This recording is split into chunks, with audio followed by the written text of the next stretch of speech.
What up? Good morning. Last short that I did, I talked about the fruit of the Spirit, and I don't want to mix things up and get things backwards because God is not a genie, right? You don't just rub him and magically just stuff falls from the sky. There's an intentionality of walking with God. And there's this thing called obedience, a word in our culture that a lot of people probably don't really like, but everything stems off our obedience to God. And I talked about abiding in God, right? Right here, John 15. Let me just rattle off 9 through 14, and this is sort of wild right here. As the Father loved me, I also have loved you. Abide in my love. If you keep my commandments, you will abide in my love, just as I have kept my Father's commandments and abide in his love.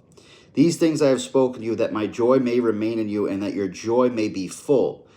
This is my commandment, that you love one another as I have loved you.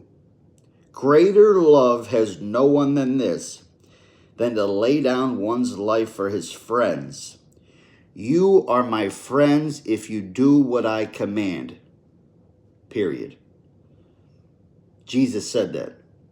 You are my friends if you do whatever I command you.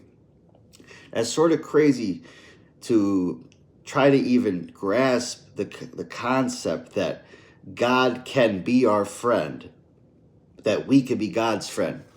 Some people say that's heresy and blasphemy, but it's like, they're his words. But there's a big if, right? You are my friends if you do whatever I command you. And what does he say? What is his commandment? Is to love one another. I think a lot of people are lacking love right now. It's like the world's gone cold. There isn't a lot of love for one another. There isn't a lot of love for self. And that's because most people don't want to walk with God. Most people want to do their own thing. But, fruits of the Spirit in this time, it's like, Jess, what kind of world do you live in? There's chaos all around. How do you have peace, love, joy? It's like, well, I walk with the Lord. I absorb the Lord. I don't allow my mind to focus on all the negativity, right? I've traded in a broken heart for a healed heart. I've traded in my anxiety for peace. I've traded in depression for joy. I've traded in fear for faith. I've traded in anger for delight. I've traded in uncertainty for confidence.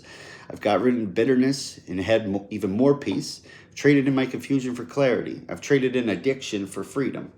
So I'm not going to focus on the negative. I'm going to keep focusing on the word of the Lord and the God who's in control. And I'm going to keep reaping the peace, and I hope you do too.